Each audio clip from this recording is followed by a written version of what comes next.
వానికి ఓరడించు మాటలు. సహోదరుడు భక్త్ సింగ్ గారి పరిచయం నుండి సేకరించిన అనుదిన ధ్యానములు. నవంబర్ 27.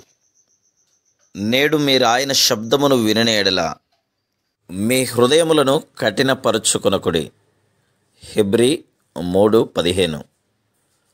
విశ్వాసులముగా మనలను మనము అప్పగించుకొనుటకు నేర్చుకొనవలెను. చిన్నలారా, మీరు పెద్దలకు లోబడి ఉండుడి. మీరందరూ ఎదుటివాని ఎడల దీన మనస్సును వస్త్రము ధరించుకొని మిమ్మును అలంకరించుకొనుడి. దేవుడు అహంకారులను ఎదిరించి దీనులకు కృప అనుగ్రహించును. 1 పేతురు 5:5. అదే తలంపు మనకు హెబ్రీ 13:17లో కనబడును. మీ పైని నాయకులుగా ఉన్నవారు లెక్క ఒప్పచెప్పవలసిన వారి వలె మీ ఆత్మలను కాయిచున్నారు. వారు దుఃఖముతో ఆ పని చేసిన యెడల మీకు నిష్ప్రయోజనం కనుక దుఃఖముతో కాక ఆనందముతో చేయనట్లు వారి మాట విని వారికి లోబడి ఉండుడి.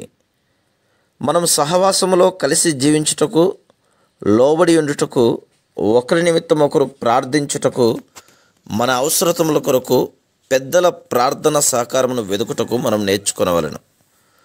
1 పేతురు 5:6 ప్రకారం మనల్ని మనం తగ్గించుకునే ఎడల ప్రభు మనలను హెచ్చించును. విశ్వాసులముగా మనల్ని మనము తగ్గించుకొని పాఠమును నేర్చుకొని ప్రభువును హెచ్చించవలను. మత్తయి సువార్త 23:11-12 వచనములు. శత్రువు 4 విధములుగా మనపై దాడి చేయగలడు. వాడు గర్జించు సింహం వలె మనపై దాడి చేయవచ్చును. నిబ్బరమైన బుద్ధి గలవారై మెలకువగా ఉండుడి. మీ విరోధి అయిన అపవాది గర్జించు సింహం వలె ఎవరిని మృంగుదునా అని వెదుకుచూ తిరుగుచున్నాడు. 1 పేతురు 5:8.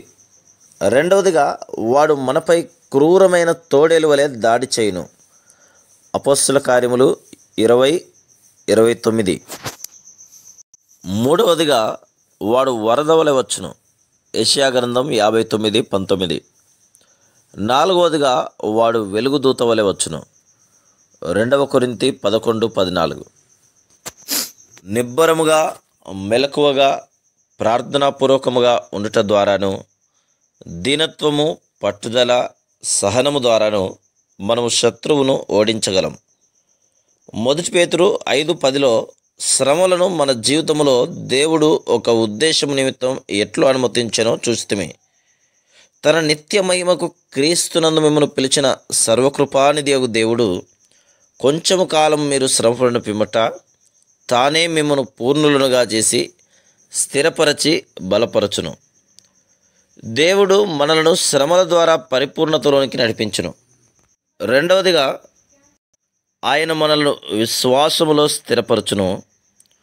మూడవదిగా, ఆయన మనలను శ్రమల ద్వారా తీసుకుని వెళ్ళి ఆత్మీయంగా బలపరచును. పర్వతములపై ఉన్న చెట్లు తుఫానుల ద్వారా బలముగా దట్టముగా నగును. అంతేగాక దేవుడు మనను స్థిరపరచి కలవరపడకుండా నిశ్చలముగా ఉండునట్లు చేయును. కాబట్టి 4 అంతల ఉద్దేశం నిమిత్తం కృపగల దేవుడు మన జీవితంలోనికి శ్రమలను అనుమతించును.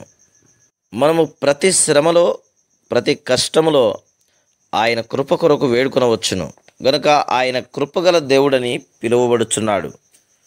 Praise the lord.